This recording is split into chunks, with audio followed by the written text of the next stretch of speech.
Quando il senso civico prevale sui timori, molto spesso si scrivono storie con il lieto fine. È quanto capitato a un cittadino friulano che ha permesso alla Polizia di Stato di arrestare un cittadino tunisino di 26 anni la notte del 6 agosto, sorpreso a frugare all'interno di un Audi A6 parcheggiata in via San Francesco, di proprietà di un anziano affetto da disabilità.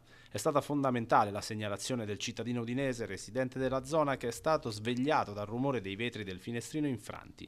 Non si è semplicemente fatto gli affari suoi, questo friulano, che invece di girarsi dall'altra parte per continuare a dormire, si è alzato ed è andato a capire cosa stava succedendo. Solo allora ha visto dall'interno della sua abitazione, quindi non rischiando nessuna conseguenza, un uomo che in maniera piuttosto sospetta stava rovistando all'interno dell'auto alla quale aveva rotto il finestrino.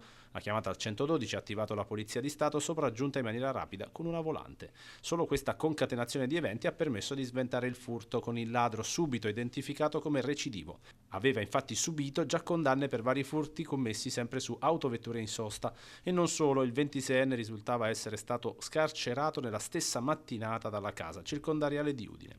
Questa non è stata l'unica aggravante, dal momento che la vettura era posteggiata su uno stallo riservato ai disabili, in dotazione a un signore con deficit deambulatori, ai quali sono stati subito restituiti gli oggetti di cui il ladro si era impossessato.